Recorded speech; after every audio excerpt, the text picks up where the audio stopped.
सभी बहनों को नमस्कार। स्वागत है आपका गवर्नमेंट एग्ज़ाम प्रिपरेशन चैनल में। थोड़ा सा माफ़ी चाहूँगा, जो मेरी बच्ची हुई है उसके जो है थोड़ा सा बहुत सारे काम हो जा रहे हैं आजकल, तो एक दो दिन बाद जो है मैं खाली हो जाऊँगा, तो एक ही वीडियो अपलोड कर पा रहा हूँ, इसके लिए मैं माफ़ी चाहता हूँ। ठीक है, तो चलिए शुरू करते हैं आज का सेशन। ठीक है, इसमें आज हम लोग पढ़ने वाले हैं कि गर्भवती स्त्री की देखभाल के लिए आवश्यक तत्व क्या हैं। ठीक है, और क्या पढ़ने वाले हैं, थोड़ा सा इसका ओवरव्यू मैं दे चुका हूँ। ठीक है, इसको भी कंटिन्यू करते हुए मैं आगे बढ़ूंगा।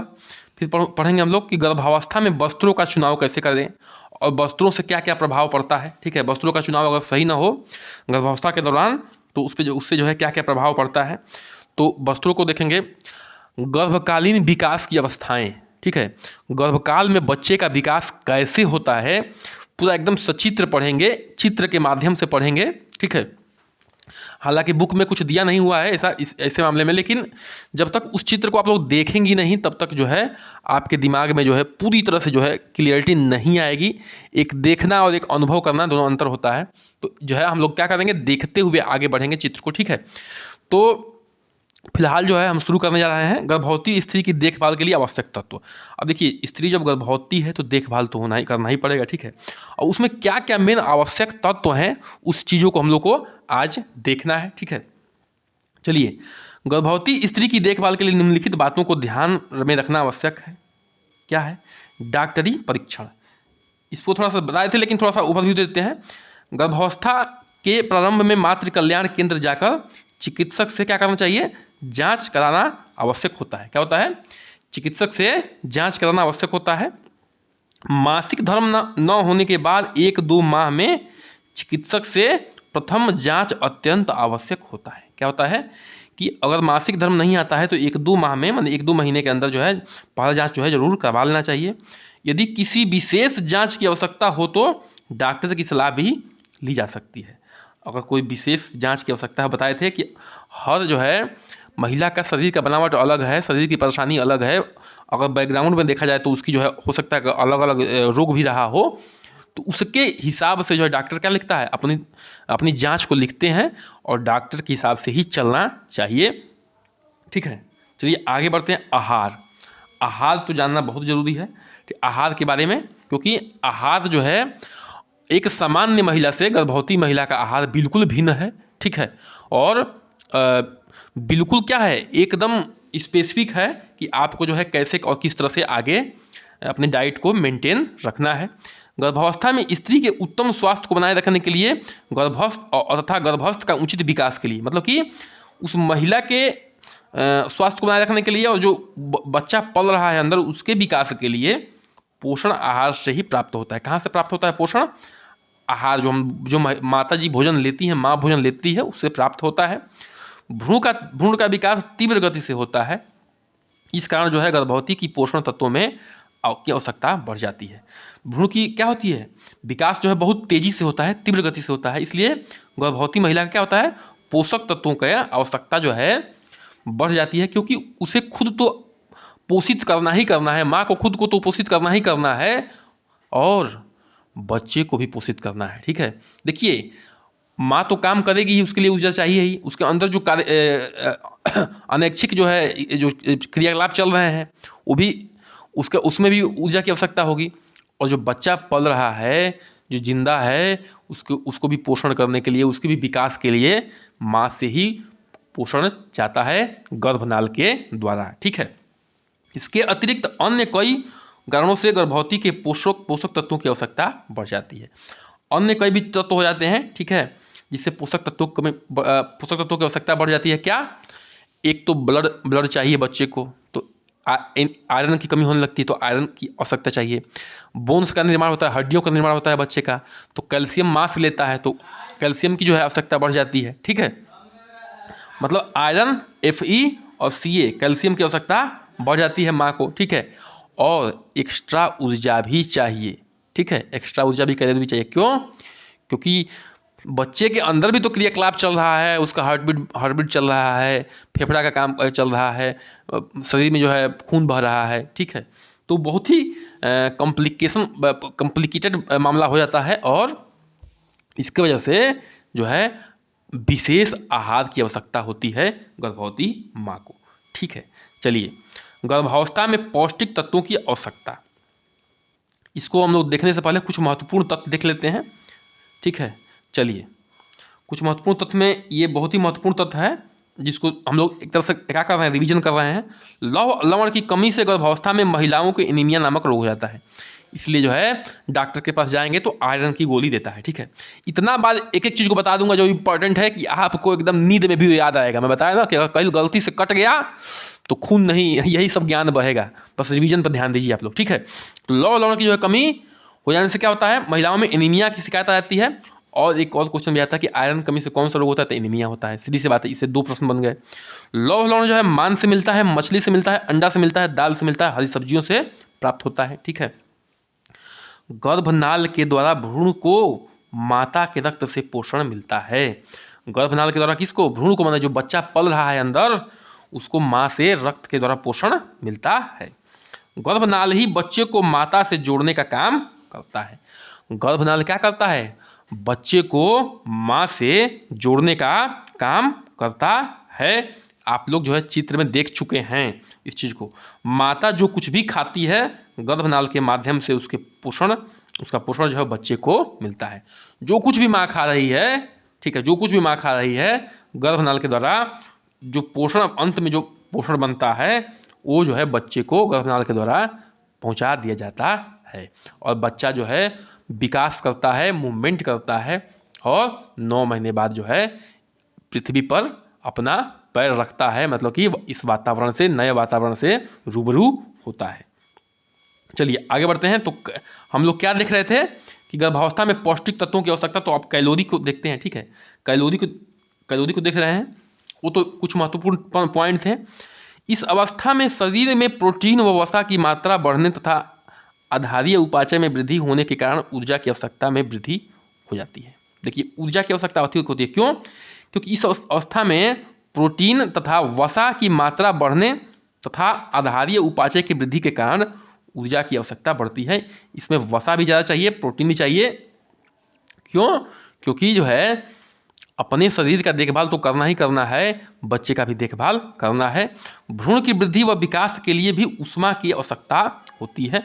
ऊष्मा माने ऊर्जा की आवश्यकता होती है। ठीक है, भ्रूण की वृद्धि और विकास के लिए, ठीक है, मानसिक रूप से विकास हो या शारीरिक रूप से विकास हो, सबके विकास के लिए किसकी आवश्यकता होती है? किसकी आवश्यकता होती है? ऊर्जा की आवश्यकता होती है। सामान्य कार्य करने के लिए भी उसे पूर्व के समान कैलोरी की आवश्यकता होती है। जो माँ पहले की तरह काम कर रही थी वो तो काम अभी भी कर रही है उतना काम, तो उस काम को भी करने के लिए क्या चाहिए, उसने समान कैलोरी तो चाहिए ही चाहिए। ठीक है, अतः कैलोरी की अतिरिक्त मात्रा ICMR, ठीक है, ICMR, ठीक है, ICMR के विशेषज्ञों द्वारा कितने 350 किलो कैलोरी प्रस्तावित है। ठीक है, मतलब कि 350 किलो कैलोरी जो है एक सामान्य महिला से अधिक चाहिए। किसको? एक गर्भवती माँ को। फिलहाल जो है हम लोग क्या देख लेते हैं, ICMR का फुल फॉर्म देख लेते हैं। ठीक है, ICMR जो है, ऐसे पॉइंट जो है पूछने के चांसेस बढ़ जाते हैं। ठीक है, कि ICMR का फुल फॉर्म बताइए, क्योंकि जो है इस डिपार्टमेंट से रिलेटेड है। तो ICMR का फुल फॉर्म हो जाएगा Indian council of medical research. ठीक है, मैं लिख दे रहा हूँ। ठीक है, Indian council of medical research. ठीक है, मेडिकल रिसर्च, ये ICMR का फुल फॉर्म है। ठीक है, Indian council of medical research. और यह जो है Indian council of medical research जो है गवर्नमेंट ऑफ इंडिया के द्वारा फंड किया जाता है, जिसमें कौन सा डिपार्टमेंट ऑफ हेल्थ रिसर्च, ठीक है, ministry of health and family welfare. ठीक है, किसके अंतर्गत फंड द्वारा फंड किया जाता है? Ministry of health and family welfare और डिपार्टमेंट ऑफ हेल्थ रिसर्च के द्वारा ये जो है फंडेड किया जाता है। किसको? ICMR को, Indian council of medical research को। ठीक है, चलिए तो आगे बढ़ते हैं। ठीक है, चलिए आगे बढ़ते हैं। चलिए तो जो ये सेशन मतलब जो हम टॉपिक कवर कर रहे हैं कि गर्भवती स्त्री के लिए जो देखभाल का आवश्यकता, तो उसमें क्या है, इस समय जो है हम लोग किसको पढ़ रहे हैं कि गर्भावस्था में पौष्टिक तत्वों की आवश्यकता जो चल रही है, उसमें कैलोरी तो हो गया, अब क्या किसको देख रहे हैं, प्रोटीन को हम लोग देख रहे हैं। ठीक है, देखिए प्रोटीन में क्या है कि भ्रूण के शरीर की वृद्धि व माता के शरीर में वृद्धि विभिन्न अंगों के निर्माण हेतु प्रोटीन की आवश्यकता बढ़ जाती है। देखिए भ्रूण का निर्माण में मांसपेशियों का भी निर्माण होता है, और अब हम लोग प्रोटीन चैप्टर में बिल्कुल बेहतरीन ढंग से जान चुके हैं कि मांसपेशियाँ जो है किससे निर्माण होती है, प्रोटीन से निर्माण होता है। तो देखिए माँ के मांसपेशियों का तो देखभाल करना ही है प्रोटीन को, बच्चे का मांसपेशियों का देखभाल भी करना है और ग्रोथ भी कराना है, तो प्रोटीन की आवश्यकता बिल्कुल बढ़ जाती है। ठीक है, आईसीएमआर के विशेषज्ञ पोषण विशेषज्ञ समूह ने प्रतिदिन 10 ग्राम अतिरिक्त प्रोटीन की मात्रा प्रस्तावित की है। ठीक है, एक सामान्य महिला से 10 ग्राम अतिरिक्त प्रोटीन की मात्रा की है किसने, आईसीएमआर ने। आईसीएमआर का फुल फॉर्म बता दिया हूँ, दोबारा बता के आपको बोर नहीं करूँगा। ठीक है, प्रोटीन की आवश्यकता के बाद 6 महीने में अधिक होती है, क्योंकि 910 ग्राम प्रोटीन स्त्री के शरीर में भ्रूण तथा स्त्री के अंगों में गर्भावस्था के दौरान एकत्रित हो जाती है। प्रोटीन की आवश्यकता बाद के 6 महीने में और अधिक हो जाती है। क्यों? क्योंकि 910 ग्राम प्रोटीन जो है स्त्री के शरीर में भ्रूण तथा स्त्री के अंगों में गर्भावस्था के दौरान एकत्रित हो जाता है। ठीक है, ध्यान रखिएगा, ये 900 ग्राम प्रोटीन जो है शरीर में भ्रूण में तथा स्त्री के अंगों के गर्भावस्था के दौरान एकत्रित हो जाता है। और एक और बात है कि जो लास्ट मंथ में होता है उसमें भ्रूण बहुत तेज़ी से विकास करता है, बच्चे का वजन बहुत और तेज़ी से विकास करता है, इसलिए जो है प्रोटीन की आवश्यकता और भी बढ़ जाती है। ठीक है, चलिए खनिज पे आते हैं, खनिज तत्व भी चाहिए। तो देखिए गर्भावस्था में कैल्शियम, फास्फोरस और लोहे का शोषण अधिक हो जाता है। गर्भावस्था में कैल्शियम का शोषण क्यों? क्योंकि हड्डियों का निर्माण करना है। फास्फोरस का क्यों? क्योंकि हड्डियों का निर्माण करना है। हड्डियों के निर्माण में कैल्शियम और फास्फोरस का बहुत बड़ा रोल है। लोहे का निर्माण क्यों? लोहे का क्यों? क्योंकि रक्त भी तो चाहिए, रक्त के थ्रू क्या चाहिए, रक्त के द्वारा पोषण जाता है जो बच्चे को गर्भनाल के द्वारा, वो भी तो चाहिए। तो एनीमिया का भी शिकायत हो जाएगी अगर सही से लोहे का शोषण नहीं हुआ तो। भ्रूण के अस्थि निर्माण के लिए गर्भवती के अतिरिक्त कैल्शियम की आवश्यकता होती है। भ्रूण के अस्थि निर्माण के लिए, बार बार इसी पर फोकस कर रहा हूँ मैं, WHO और FAO के समूह ने कहा है कि पूर्ण गर्भावस्था में 30 ग्राम कैल्शियम भ्रूण के शरीर में संग्रहित होता है। 30 ग्राम कैल्शियम जो है भ्रूण के शरीर में संग्रहित होता है। किसको कहना है? WHO का। WHO में का फुल फॉर्म क्या है? World health organization. World health organization, और इसका फुल फॉर्म क्या है? फूड एंड एग्रीकल्चर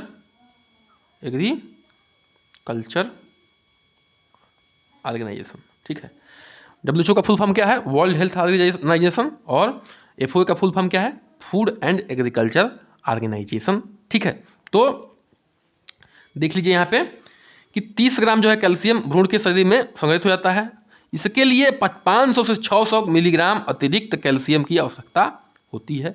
ठीक है, 500 से 600 मिलीग्राम की बात हो रही है, मिलीग्राम की अतिरिक्त कैल्शियम की आवश्यकता, माने कि सामान्य महिला से अतिरिक्त आवश्यकता होगी गर्भावस्था में। यह विशेषकर गर्भावस्था के अंतिम 3 माह में अधिक होता है। ठीक है, यह विशेषकर क्या होता है? अंतिम 3 माह में अधिक होता है। क्यों? क्योंकि अंतिम 3 माह में बच्चे का ग्रोथ बहुत तेज़ी से होता है। ठीक है, बहुत तेज़ी से विकास होता है बच्चे का, हम लोग पढ़ चुके हैं उसमें। ठीक है, तो बहुत जब तेज़ी से विकास होगा तो क्या चाहिए? तेज़ी से विकास किससे होगा? जो पोषक तत्व मिलेंगे उसी से होगा। तो उसमें जो है कैल्शियम का रोल बहुत ही बढ़ जाता है, क्योंकि अस्थि निर्माण में इसका बहुत बड़ा रोल है। अब आते हैं विटामिन पे। किस पे? विटामिन पे। गर्भावस्था में विटामिन की आवश्यकता बढ़ जाती है। बच्चे के जन्म के समय उसके यकृत में विटामिन ए की उपस्थिति होती है। बच्चा जब जन्म लेता है तो उसके देखिए विटामिन ए की उपस्थिति रहती है। इस कारण जो है उस उपस्थिति को मेंटेन करने के लिए माँ को जो है एक्स्ट्रा विटामिन ए लेने पड़ते हैं। इस समय विटामिन ए की अधिक मात्रा में आवश्यकता होती है। किसको? माँ को, क्योंकि यह जो है देखिए बच्चे की यकृत में जाके इकट्ठा होता है। इकट्ठा क्यों होगा? इकट्ठा इसलिए होगा कि माँ जो है बच्चे के आँख के लिए, ठीक है, और बच्चे के वृद्धि के लिए बहुत आवश्यक होता है क्या? Vitamin A. विटामिन ए की कमी से वृद्धि आँखों पर प्रभाव पड़ सकता है। अगर बच्चे में विटामिन ए की जो है भंडारण नहीं होगा तो बच्चे की आंखों पे और वृद्धि पे विकास पड़ सकता है, इसलिए माँ को विटामिन ए लेना बहुत आवश्यक होता है। और इसलिए जो है थायमिन 2.5 मिलीग्राम, राइबोफ्लेविन जो है 2.7 मिलीग्राम, नियासिन जो है इतना सामान्य से अतिरिक्त मात्रा में आईसीएमआर द्वारा प्रस्तावित है। ठीक है, आईसीएमआर द्वारा क्या है, प्रस्तावित है। ठीक है, फुल फॉर्म याद कर लीजिएगा जितना बताऊँ। ठीक, और उसके बाद जो है अन्य चीज़ें तो जरूरी है ही। गर्भावस्था में वस्त्रों के चुनाव को प्रभावित करने वाले तत्व। अब देखिए हम लोग किस पे आ रहे हैं, वस्त्रों पे आ रहे हैं। ठीक है, कि वस्त्रों को कौन कौन सी चीज़ प्रभावित करते हैं। ठीक है, अब देखिए अब मामला जो है सब कुछ क्लियर हो चुका है कि वजन बढ़ता है। ठीक है, गर्भावस्था में क्या होता है, वजन बढ़ता है प्रति हफ्ते लगभग आधा किलो, लास्ट के मंथों में, शुरुआत में नहीं। और शरीर भी सूजता है, पैर भी सूजता है, तो हमें कैसे कपड़ों का चुनाव करना है। ठीक है, ये ध्यान दीजिएगा। कभी कभी कम्प्लेक्सिटी आती है तो शरीर बहुत ज़्यादा तेजी से फूलने लगता है। हम लोग जो है टॉक्सिमा पढ़ चुके हैं, टॉक्सिमा इन प्रेगनेंसी। ठीक है, विषाक्तता गर्भावस्था में, तो उस चीज़ को आप लोग ध्यान रखते हो। हर पॉइंट को लिंक करते हुए जब हम लोग चलेंगे तो पढ़ना बिल्कुल आसान हो जाएगा। और ज्ञान की जो निर्मल धारा बहेगी आपके दिमाग में, वो क्या करेगी, एग्जाम को तो प्रभावित करेगी ही, एग्जाम तो निकालेगा ही जब आप फील्ड में काम करेंगे। ठीक है, और जब दो लोगों से बात करेंगे तो आपका जो है जो ज्ञान होगा वो आपको समाज में एक उच्च स्तर को दर्जा दिलाएगा। ठीक है, तो इस तरह से जो है हम लोग अपने नॉलेज को बढ़ाना है, ग्रो कराना है। शारीरिक परिवर्तन, ठीक है, फिजिकल चेंजेज, शारीरिक परिवर्तन की सीमा के आधार पर वस्त्रों का चुनाव किया जाता है। ठीक है, अब देखिए शारीरिक परिवर्तन सबका अलग अलग होता है, बता चुके हैं आप लोग। किसी में बहुत ज़्यादा होता है, किसी में बहुत कम होता है। ठीक है, यदि ब्लाउज सलवार के कुर्ते में इतनी सीमा छोड़ी गई है कि उन्हें बड़ा किया जा सकता है, तो इस अवस्था में नए वस्त्रों की आवश्यकता नहीं होती है। ठीक है, अब देखिए अब क्या है कि अगर किसी में बहुत ज़्यादा छोड़ दिया जाता है अंदर ही कि बड़ा कर सकते हैं, छोटा कर सकते हैं, बड़ा करने का चांस रहता है उसमें, तो धागा खोल के बड़ा कर सकते हैं। लेकिन किसी किसी में नहीं होता है, तो भाई अब उसमें नए कपड़े की आवश्यकता पड़ती है, बिल्कुल पड़ती है। ठीक है, चलिए आगे बढ़ते हैं। क्रियाशील के कार्य, गर्भवती के कार्य के अनुरूप जो है उस वस्त्र को चुनाव किया जाना चाहिए। गर्भवती महिला जो है किस तरह का काम कर रही हैं उसके हिसाब से जो है वस्त्रों का चुनाव करना पड़ेगा। ठीक है, चलिए जलवायु, मौसम तथा स्थिति, क्लाइमेट, वेदर तथा पोजीशन, मौसम, जलवायु, भौगोलिक स्थिति के अनुसार जो है वस्त्रों का चुनाव करना चाहिए। ठंडे प्रदेश में गर्म वस्त्रों का, गर्म प्रदेश में जो है सूती वस्त्रों का प्रयोग करना चाहिए। भारतवर्ष में एक गर्म प्रदेश है, ठीक, गर्म ही देश है, इस कारण जो है हल्के सूती वस्त्र का उत्तम रहते हैं।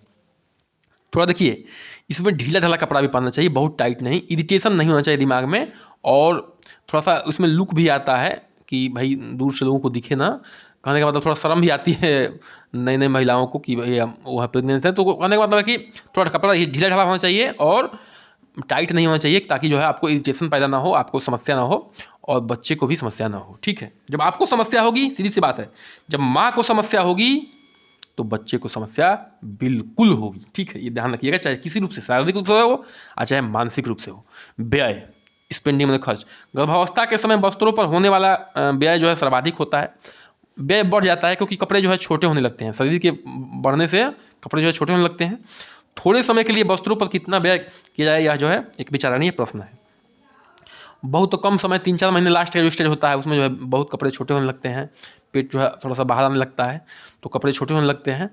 बहुत महिलाएं तो शर्म के मारे जो है अन्य अन्य ढंग के जो है डिजाइनर कपड़े लाती हैं कि इस तरह से जो है पहने की जो है दिखे ना दूर से सामने वाले को। तो कहने का मतलब कि जिसमें खर्च जो है बढ़ जाता है। व्यायाम, गर्भावस्था में स्त्री के स्वस्थ रहना जीवन के किसी अन्य काल की अपेक्षा अधिक आवश्यकता होती है। क्यों? क्योंकि आपको तो स्वस्थ रहना ही रहना है, आप स्वस्थ नहीं रहेंगे तो अंदर जो पल रहा है बच्चा वो भी स्वस्थ कैसे रहेगा। ठीक है, व्यायाम द्वारा गर्भावस्था में व्यायाम द्वारा गर्भावस्था में स्वास्थ्य क्या रहता है, उत्तम रहता है। लेकिन आपको व्यायाम कोई भी नहीं कर देना है। ठीक है, डॉक्टर की सलाह पे करना है, किसी जो है प्रशिक्षित आदमी की सलाह पे करना है, अंडर कस्टडी में करना है। ये जो एक नॉर्मल व्यक्ति करती है, एक नॉर्मल महिला करती है व्यायाम, वो वाला व्यायाम नहीं करना है। वो वाला व्यायाम करेंगे तो बहुत समस्या हो जाएगी। ठीक है, तो व्यायाम जो है एक जो है प्रशिक्षित आदमी के अंडर में होना चाहिए। ठीक है, निरीक्षण में होना चाहिए, इस बात को आप ध्यान रखिएगा। ठीक है, तो हम लोग इस चीज़ को पढ़ चुके हैं, आगे बढ़ते हैं, अगला टॉपिक पे आते हैं कि गर्भकालीन विकास की आवश्यकताएं। अवस्थाएं, मतलब कि गर्भकाल में जो विकास की अवस्थाएं हैं वो कौन कौन सी है। देखिए थोड़ा धैर्य बना के बैठिए, एकदम बिल्कुल इसको सचित्र पढ़ेंगे, चित्र के माध्यम से पढ़ेंगे और एकदम आपका क्लियर हो जाएगा मामला कि हाँ कैसा होता है। ठीक है, चलिए देखते हैं। ठीक है, गर्भावस्था किसी भी स्त्री के जीवन में आने वाली वो अवस्था है जिसमें वह अपने शरीर के माध्यम से एक नए जीवन का सृजन और पोषण करती है। क्या है गर्भावस्था में, क्या होता है कि माँ के द्वारा एक नए जीवन का उत्सृजन किया जाता है, मतलब कि उत्पन्न किया जाता है और पोषण किया जाता है उसका। ठीक है, पालन पोषण किया जाता है। स्त्री पुरुष प्रजनन कोशिकाओं के अंडाणु तथा शुक्राणु के संयोग से क्रिया गर्भधान के समय से आरंभ होता है। यह अवस्था सामान्यतः 90 चंद्रमास, 90 नहीं है 10 चंद्रमास था अथवा 9 कैलेंडर 280 दिन तक चलता है। 10 चंद्रमास 9 कैलेंडर महीना या 280 दिन तक चलने वाला यह प्रक्रिया है। क्या, जब से अंडाणु और शुक्राणु मिल जाते हैं तब से। ठीक है, 280 दिन में या 9 महीने में जो है बच्चा जो है एकदम क्या होता है, फुल्ली डेवलप हो जाता है। कहाँ पे आने के लिए, पृथ्वी पर आने के लिए, इस वातावरण में हमारे साथ रहने के लिए। ठीक है, चलिए विशिष्ट, ठीक है, विशिष्ट परिस्थितियों में यह अवधि कम अथवा अधिक भी हो सकती है। किसी विशिष्ट परिस्थिति में यह अवधि कम भी होती है, अधिक भी। तो बता चुके हैं कि 37 से लेके 42 माह तक होता है सामान्य, जिसमें जो 37 माह से लेके 42 माह तक, 42 सप्ताह तक, सॉरी माह नहीं सप्ताह, ध्यान रखिएगा, सप्ताह तक एक सामान्य होता है। इसमें कभी भी जो है बच्चा जो है प्रसव केंद्र में जाके मतलब कि डिलीवरी हो सकती है उसकी, कहने का मतलब ये है। लेकिन जो 7 महीने में बच्चे होते हैं वो भी बच्चे जन्म लेने के बाद जिंदा रह सकते हैं। उससे पहले जो है अभी इंडिया में 7 माह से पहले इंडिया में भी उतनी व्यवस्थाएं नहीं हो पाई है। अमेरिका वगैरह में जो है 6 महीने से तक के बच्चे को जिंदा रखने की सुविधाएं उत्पन्न की जा चुकी है, डेवलप की जा चुकी है। ठीक है, तो फिलहाल अपने यहाँ की बात करनी है। प्रसिद्ध बाल विशेषज्ञ कार्माइकेल के अनुसार गर्भावस्था का समय 9 मास या 10 चंद्रमास या 280 दिन तक चलता है। यद्यपि यह समय बहुत लंबा होता है, किंतु यह समय न्यूनतम 180 दिन और अधिकतम 344 दिन तक भी हो सकता है। ठीक है, कहने का मतलब यह है कि न्यूनतम जो है 180 दिन और अधिकतम जो है 344 दिन तक ये हो सकता है। किसके अनुसार, कार्माइकेल साहब के अनुसार। देखिए हर विशेषज्ञ जो है अपना अपना अलग अलग राय देता है। ठीक है, अपना अलग अलग राय देता है, लेकिन वो विशेषज्ञ है इसीलिए उसकी बातें बुक में लिखी जाती है, पहली बात। दूसरी बात कि कभी कभी विशेषज्ञों में क्या होता है, मतभेद भी हो जाता है। ठीक है, तो इसीलिए प्रश्न बन के आता है कि इनके अनुसार ये क्या है, उनके उस विशेषज्ञ के अनुसार ये क्या है, उस विशेषज्ञ के अनुसार ये क्या है। ठीक है, तो हर विशेषज्ञ को पढ़ना है आपको, क्योंकि एग्जाम हमें देना है। और विशेषज्ञ होता है, उसका माइंड लेवल जो है एक सामान्य आदमी से बहुत अधिक होता है। ठीक है, तो और उन्होंने अपने जीवन का काफ़ी बहुमूल्य समय जो है उस क्षेत्र में गुजारा होता है, तो उसको ध्यान तो उनको तो पढ़ना ही पड़ेगा। ठीक है, अब देखिए डिम्बावस्था। ठीक है, इसमें जो है पहला जो है डिम्बावस्था है या बीजावस्था कहेंगे। ठीक है, डिम्बावस्था या बीजावस्था जिसको कहेंगे zygotic stage or period of ovum. ठीक है, zygotic stage or period of ovum, जिस दिन शुक्राणु एवं डिम्ब के संभोग से गर्भ स्थित होता है। जिस दिन शुक्राणु से और डिम्ब माने कि ओवम से के संभोग से गर्भ जो है स्थित होता है, तब से लेकर दूसरे सप्ताह के अंत तक बीजावस्था होती है। मतलब कि जब शुक्राणु और अंडाणु मिल गए उसे लेके 2 सप्ताह तक। ठीक है, दूसरे सप्ताह तक क्या होता है, बीजावस्था में आएगा, डिम्बावस्था में आएगा। ये बात ध्यान रखना है आपको। ठीक है, अच्छा भ्रूणावस्था कब होती है कि इस अवस्था में बीज से भ्रूण बन जाता है। भ्रूणावस्था दूसरे सप्ताह से लेकर 6 सप्ताह तक होता है। दूसरा सप्ताह से लेके 2 सप्ताह से लेके जो है 6 सप्ताह तक क्या होगा, भ्रूणावस्था रहेगी, यानी कि पीरियड ऑफ एम्ब्रियो रहेगा। तो ये आपको याद रखना है कि जो है बीजावस्था यानी कि डिम्बावस्था कब रहेगी या जायगोटिक स्टेज कब रहेगा, तो 0 से लेके 2 सप्ताह तक। भ्रूणावस्था कब रहेगा, तो 2 से लेके 6 सप्ताह तक। ठीक है, और गर्भावस्था में शिशु की अवस्था यानी कि गर्भावस्था जो है पीरियड ऑफ फोइटस क्या रहेगा, इस अवस्था में दूसरे मास से अंत से लेकर शिशु के जन्म लेने तक जो रहता है। ठीक है, ठीक है, मतलब कि दूसरे महीने की बात हो रही है। ठीक है, दूसरे महीने की बात हो रही है, तो दूसरे महीने से लेके जो है जब तक शिशु जन्म न ले तब तक जो है ये पीरियड रहता है। ठीक है, चलिए आगे बढ़ते हैं। इस अवस्था को विचलन 18 से लेकर 40 सप्ताह तक हो सकता है, ठीक है। इस काल में जीवन के सामान्य विकास की अपेक्षा विकास तथा अभिवृद्धि अत्यधिक तीव्र होती है। मतलब 18 से लेकर 40 सप्ताह तक जो है क्या होता है, विकास जो है जीवन के सामान्य विकास से क्या होती है, अत्यधिक तीव्र होती है, मतलब बहुत तेजी से होती है। कब तक? 18 से लेकर 40 सप्ताह के बीच में। चलिए आगे बढ़ते हैं। डिंबावस्था यानी कि पीरियड ऑफ ओवम, ठीक है। डिंबावस्था का क्या होता है? गर्भधान से लेकर 2 सप्ताह तक हम लोग पढ़ चुके हैं। क्या होता है? डिंबावस्था होती है, ठीक है, ठीक है। जो है डिंबावस्था क्या होती है? जब जो है शुक्राणु और अंडाणु मिलते हैं उससे लेकर 2 सप्ताह तक क्या होता है? डिंबावस्था होती है। इस अवस्था की प्रमुख विशेषताएं इस प्रकार हैं। गर्भस्थ शिशु का आकार जो है अल्पकालीन सिर की भांति होता है।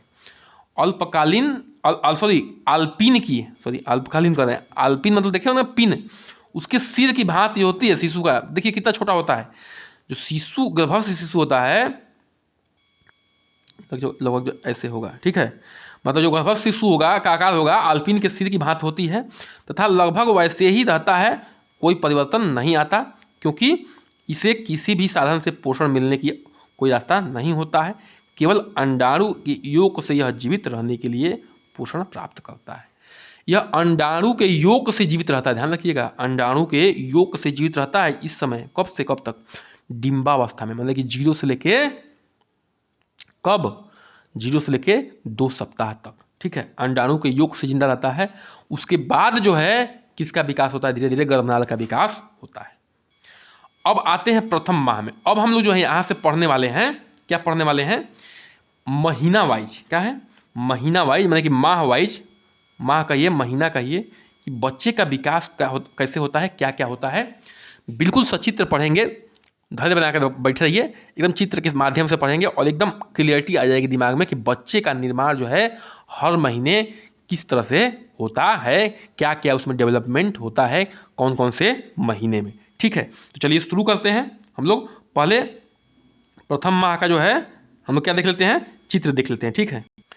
अब यहाँ पे देखिए, ठीक है, इस चित्र को समझा तो चुका हूँ, लेकिन देख लीजिए यहाँ से क्या हो रहा है। पीरियड के 14 दिन बाद, पीरियड आने के 14 दिन बाद जो है, जब अंडा निकल चुका होता है, यहाँ से अंडे का निर्माण यहाँ हो चुका होता है, तो यहाँ से जो है जब पति पत्नी संभोग करते हैं तो जो सीमेन जाता है यहाँ पे देखिए क्या हो गया, अंडाणु शुक्राणु मिल गए।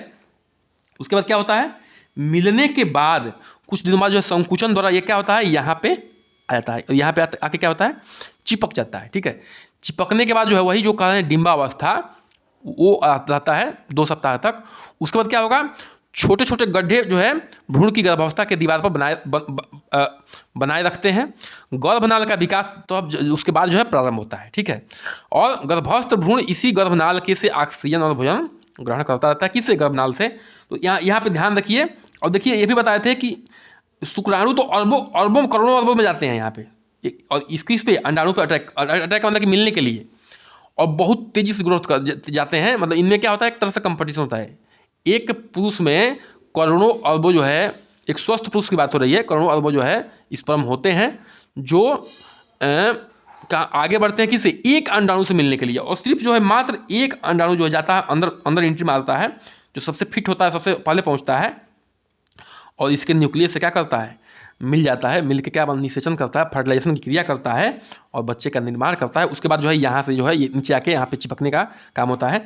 तो फिलहाल जो ये पहले शुरुआत की बात है, ठीक है। और पहले मंथ में कैसा बच्चा होता है ये देख लेते हैं, ठीक है। देखिए ये फर्स्ट मंथ ऑफ प्रेगनेंसी है, ठीक है।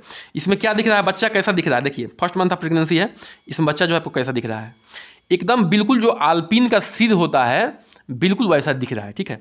और ये गर्भनाल जो है अटैच हो गया है, गर्भनाल क्या हो गया है, अटैच हो गया है। और धीरे धीरे देखिए ये सिर है, ये क्या है, पैर है, ये क्या है, हाथों का जो है थोड़ा थोड़ा इसका जो है दिख रहा है, ठीक है। तो ये एकदम आपके दिमाग में ऐसा बैठ जाएगा कि हाँ भाई पहले मंथ में तो ऐसा होता है। तो चलिए आगे बढ़ते हैं, उस पर आते हैं, बुक पे आते हैं। चित्र देखने के बाद जो है अब थोड़ा सा रीडिंग कर लेते हैं कि भ्रूण जो है स्त्री के गर्भाशय में प्रवेश कर स्थिर हो जाता है।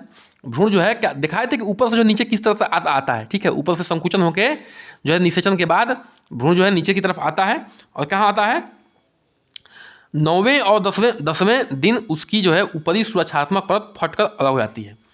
9वें और 10वें दिन जो योक होता है, जो देखी जाती है एंट्री कैसे मार रहा था स्पर्म अंदर की तरफ, जो ऊपर का योक है उससे क्या मिल रहा था, उसको पोषण मिल रहा था, उसके बाद जो है वो फट के अलग हो जाता है तथा भ्रूण में विभिन्न अंगों पर गड्ढे से बन जाते हैं।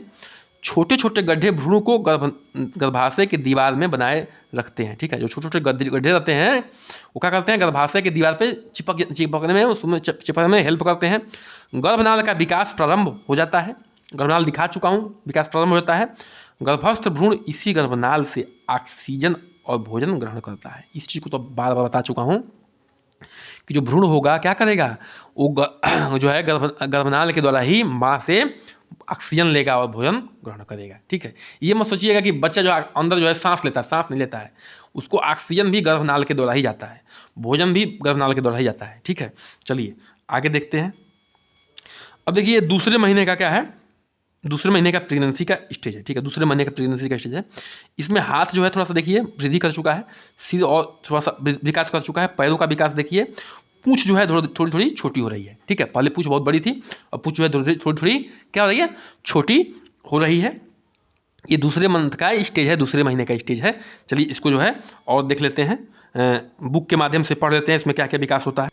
अब देखिए इसमें जो है द्वितीय माह में गर्भावस्था के दूसरे माह में गर्भवती स्त्री को प्रातः काल सोकर उठने पर जी मिचलाना, मतलब कि जी में मिचलाने लगता है, आलस से आने लगती है, सुस्ती आने लगती है, सिर चकराने लगता है, वमन मतलब कि उल्टी करने का मन करता है, बार बार पेशाब करने की शिकायत होने लगती है, ठीक है।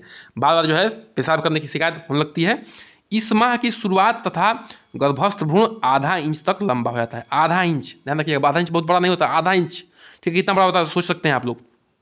तथा शिशु का धड़ और गर्दन भी आकार ले लेती है। दिखाए थे आपको कि शिशु का धड़ और गर्दन आकार ले रहा था, हल्का सा हाथ भी बड़ा हो गया था, पैर भी हल्का सा बड़ा हो गया था, और आधा इंच में ये सब काम हो रहा है। ये भी देखिए आधा इंच कितना छोटा होता है यार, एक पुर का भी होता है लगभग, हाँ, उंगली के, ठीक है। तो कहने का मतलब ये है, अच्छा जी मिचलाना, आलस से आना, सुस्ती आना, उल्टी करने का मन करना, ये क्यों होता है? क्योंकि शरीर एडजस्ट नहीं कर पाते। सोचते रहिए हमारे शरीर में क्या आ गया है, नया क्या मटेरियल आ गया है, ठीक है। उसको जो है कुछ वेस्ट मटेरियल समझती है और जो है बाहर निकालने की कोशिश करती है, इसलिए ऐसी कंडीशन बनती है, ऐसी जो हार्मोनल कंडीशन बनती है। चलिए अब तीसरे माह में आने से पहले जो है थोड़ा सा चित्र देख लेते हैं तीसरे माह का। थर्ड माह में देखिए, ठीक है, थर्ड माह में क्या हो रहा है कि विकास जो है, विकास का स्तर थोड़ा सा और बढ़ गया है। हाथों का विकास देखिए, ये सब देखिए, ठीक है, पैरों का विकास देखिए, पूंछ जो है लगभग धीरे धीरे क्या हो रही है, गायब हो जा रही है, और एकदम थोड़ा शेप और जो है अच्छा क्वालिटी का हो गया है तीसरे महीने में, ठीक है। तीसरे महीने में क्या हो गया है, शेप जो है दूसरे माह की अपेक्षा क्या हो गया है, बहुत अच्छा सुधार हो गया है तीसरे महीने में। और आप जो है चित्र के माध्यम से देखने के बाद आपको एहसास हो रहा होगा कि हाँ सुधार रियली में हुआ है, ठीक है। तो चलिए बुक से पढ़ लेते हैं क्या उसमें दिया हुआ है।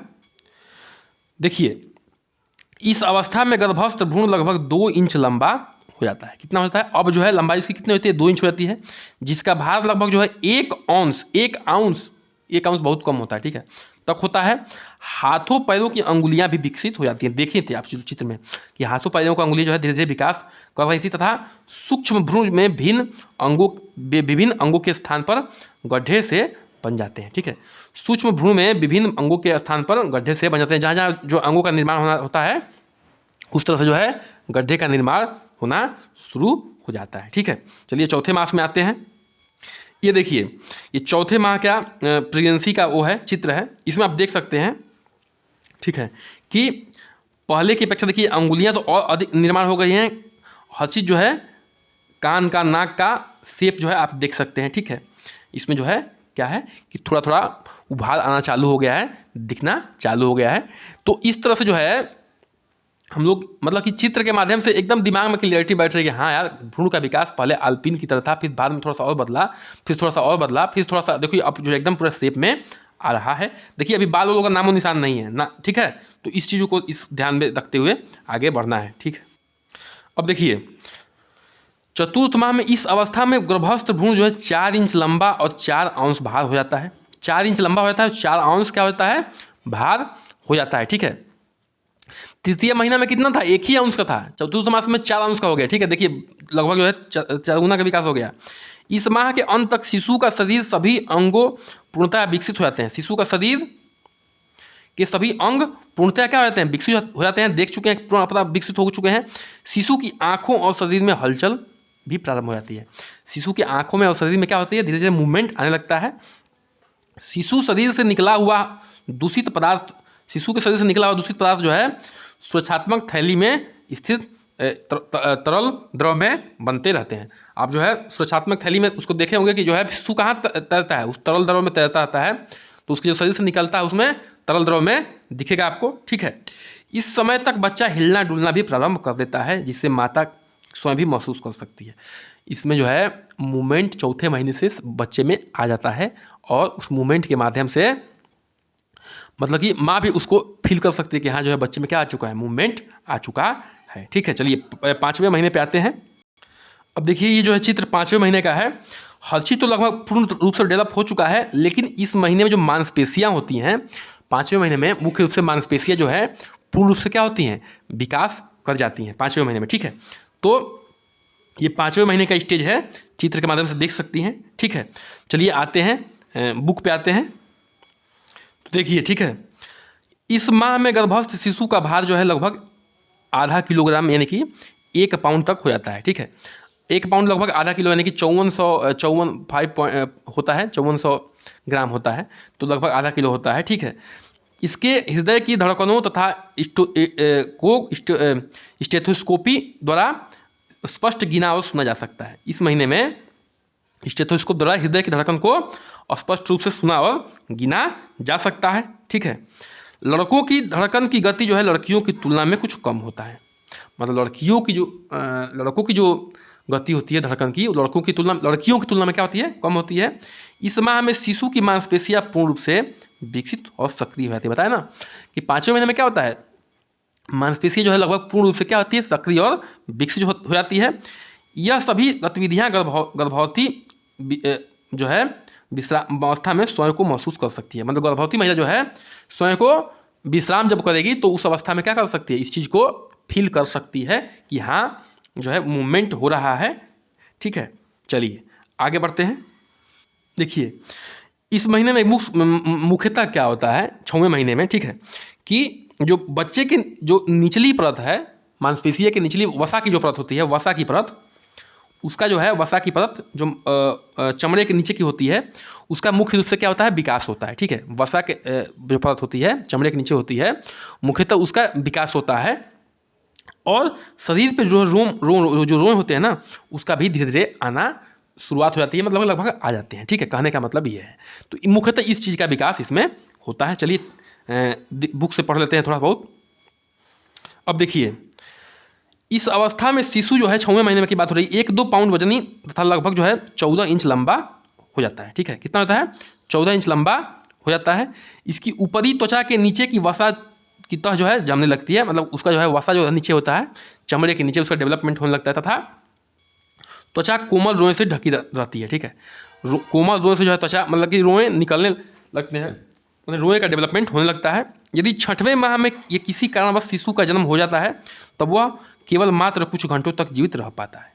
यहाँ पे इंडिया में भी 6वें माह तक बचाने का नहीं है, क्योंकि त्वचा के पूर्व विकास न होने से वह शिशु जो है बाह्य वातावरण से सामंजस्य नहीं स्थापित कर पाता। जो है क्या कर पाता है, वो जो है सामंजस्य नहीं स्थापित कर पाता है, क्योंकि त्वचा का पूर्ण रूप से विकास नहीं हो पाता है। ठीक है, हाँ, मतलब कि कहने का मतलब ये है कि कुछ घंटों में जीवित नहीं रह पाता, क्योंकि त्वचा के पूर्व विकास न होने से वह शिशु जो है बाह्य वातावरण से क्या नहीं कर पाता है, सामंजस्य स्थापित नहीं कर पाता है। फिर भी यदि ऐसे जन्म शिशु को स्पेशल केयर यूनिट में रखा जाए तो उसके बचने की संभावना हो सकती है, बचने की संभावना उसकी हो सकती है। देखिए 6 महीने में भी पूर्ण विकास नहीं हो पाया है, वातावरण से लड़ने की उसकी क्षमता नहीं है, लेकिन अगर बताया ना कि अमेरिका वगैरह में भी डेवलपमेंट हो चुका है कि 6 महीने के बच्चों को भी बचा सकते हैं वो लोग, लेकिन वो भी घर पे थोड़े बचेगा, स्पेशल केयर यूनिट में रहेगा तभी बचेगा, ये भी ध्यान रखना है। चलिए ठीक है, आगे बढ़ते हैं, 7वें महीने पे आते हैं। देखिए इस माह में जो है ना 7वें माह का ये चित्र है। ठीक है, 7वें माह का 29 वीक मतलब कि लगभग 7वां माह होता है, 7 मंथ। ठीक है, तो इस वीक में जो है बच्चे की आंख जो है खुलना शुरू हो जाती है। किसमें, 7वें माह में बच्चा जो है आँख खोलना शुरू कर देता है। और देखिए स्थिति, देखिए पोजीशन, देखिए बच्चे की लगभग जो है डेवलपमेंट की पूर्ण कगार पे आ गया है। तो इस माह में अगर बच्चा जन्म लेता है तो उसकी बचाने की संभावना बढ़ जाती है, मतलब कि पूरी तरह से बढ़ जाती है। गाँव में बोलते हैं सतवासा हुआ है, उनका बच्चा 7 ही महीने पे हो गया है। तो कहने का मतलब ये है कि अगर किसी कारणवश इस महीने में अगर बच्चा हो गया तो पूर्ण तो विकास नहीं हुआ है, लेकिन इस बच्चे को बचाया जा सकता है। बहुत बच्चे होते हैं 7 महीने में जो बच जाते हैं, ठीक है, और बिना स्पेशल केयर यूनिट के बच जाते हैं, तो इनको बचाया जा सकता है, ठीक है। चलिए आगे बढ़ते हैं, थोड़ा सा बुक पे आते हैं। देखिए इस माह में शिशु का भार 3 पाउंड तक हो जाता है। 3 पाउंड का मतलब लगभग 1.5 से 2 किलो तक, ठीक है। इसके लगभग कि 1.5 kg से, ठीक है, 1.75 kg तक इतना हो जाता है, ठीक है। उसके यौन अंग पूर्णतया विकसित हो जाते हैं, ठीक है। उसके यौन अंग जो होते हैं, मतलब कि लड़का होगा तो लड़के का यौन अंग, और लड़की होगी तो लड़की का यौन अंग, ठीक है। अब शिशु जो है आंखें खोल लेता है, आंखें खोलना प्रारंभ कर सकता है इसमें। इस माह में जन्मे शिशु के बच जाने की काफ़ी अधिक संभावना होती है। इस महीने में क्या होता है, शिशु की बचने की काफ़ी अधिक संभावना बढ़ जाती है। इस माह में गर्भवती के स्तनों में जो गाढ़ा पीला सा द्रव आता है, जो कि बच्चे के लिए बहुत ज़रूरी होता है, जो बच्चा जन्म लेता है पीना होता है, जिसको कोलेस्ट्रम कहते हैं, स्रावित होने लगता है। गर्भवती स्त्री का शारीरिक भार भी वृद्धि करने लगता है। यहाँ से जो है 7वें महीने से गर्भवती स्त्री का शरीर वृद्धि करने लगता है। कपड़े की दिक्कत आने लगती है, जिसके बारे में हम लोग पढ़ चुके हैं कि कपड़े जो है छोटे होने लगते हैं, तो कपड़े को ढीला करिए, नहीं तो जो है दूसरा मार्केट से खरीदिए, ये स्थिति बन जाती है। चलिए 8वें महीने में आते हैं। 8वें महीने आने से पहले जो है थोड़ा सा चित्र देख लीजिए।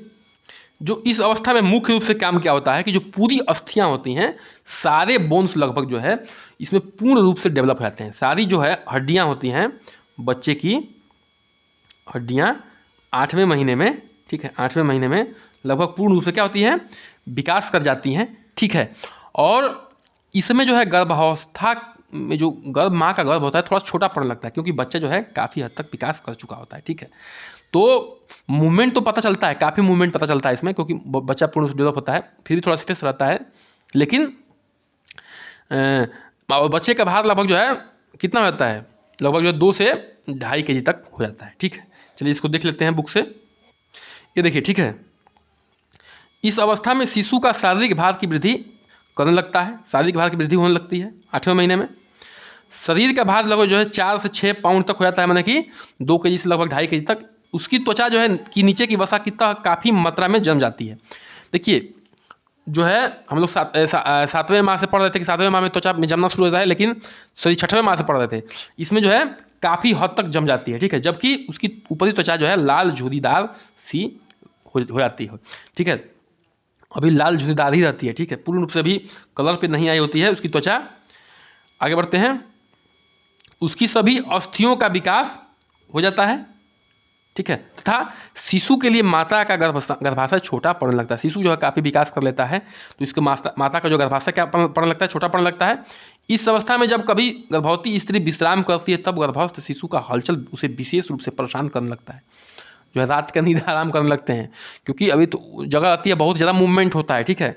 इस माह के अंत तक शिशु गर्भ में अपनी स्थिति को बदल लेता है, मतलब जो है कभी सिर ऊपर जाता है, कभी सिर नीचे जाता है, कभी सिर ऊपर कभी सिर नीचे। जब सिर नीचे होता है तो कहते हैं बच्चा सीधा है, जब सिर ऊपर होता है तो कहते हैं बच्चा उल्टा है, ठीक है। सिर नीचे, क्योंकि सिर के बल ही बच्चा जो है पैदा होता है। जब सिर नीचे होगा तो बच्चा क्या कहेंगे, बच्चा सीधा है, ठीक है। चलिए अब 9वें महीने पे आते हैं और इस आज के लास्ट टॉपिक पे आते हैं, ठीक है। देखिए 9वें महीने में कुछ है नहीं, तो इसको देख लेते हैं। इस अवस्था में शिशु की लंबाई जो है 20 इंच तथा वजन जो है 6 से 7 पाउंड तक होता है, लगभग 3 से 3.5 kg के करीब, तथा इस 3 से 3.5 kg के करीब हो जाता है, ठीक है। तथा उसकी त्वचा जो है का रंग जो है स्वाभाविक हो जाता है। उसका त्वचा का रंग जो है एकदम जो त्वचा का रंग होना चाहिए वही हो जाता है, जिस माँ बाप में पड़ा हो, और जो स्वाभाविक होना होता है वो हो जाता है। शिशु जो है पूर्ण रूप से विकसित और क्रियाशील हो जाता है। शिशु का हो जाता है पूर्ण रूप से विकसित और क्रियाशील हो जाता है, ठीक है। शिशु का आकार और भार वृद्धि होने से गर्भवती स्त्री के गर्भाशय का दबाव मूत्राशय पर पड़ने लगता है। दिखाए थे कि जब शिशु का भार बढ़ जाता है तो मूत्राशय पड़ने लगता है, मूत्राशय जो है छोटा रहता है। मूत्राशय क्या होता है, छोटा रहता है, जिसके कारण उसको क्या लगती है, बार बार पेशाब की आवश्यकता पड़ती है। क्यों, क्योंकि जब मूत्राशय छोटा हो जाएगा तो जल्दी भर जाएगा, जल्दी भर जाएगा तो दबाव पड़ेगा तो जो है पेशाब जल्दी जाना पड़ेगा। कृपया करके बनो, चैनल को सब्सक्राइब करिए, लाइक करिए, शेयर करिए, कमेंट करिए। एकदम लगे हुए हैं जोश जुनून के साथ आपके साथ, ठीक है। और एक बार जान लीजिए, आपसे ज़्यादा पढ़ना पड़ता है, ज़्यादा रिसर्च करना पड़ता है, तब हम यहाँ आते हैं आपके सामने, ठीक है। ये मत समझिए कि सर जी आते हैं 40-45 मिनट का क्लास लेते हैं, हो जाता है। इसके पीछे जो है 4-5 घंटे की मेहनत होती है, ठीक है। तो कृपया करके इतना हम कह सकते हैं आपसे कि चैनल को सब्सक्राइब करिए, लाइक करिए, शेयर करिए, कमेंट करिए, ठीक है। आपके हम जीवन को उज्जवल बनाने में पूरी तरह से योगदान दे रहे हैं, तो इतना कह सकते हैं, ठीक है। हमारे साथ बनने के लिए बहुत बहुत धन्यवाद। नमस्कार, जय हिंद।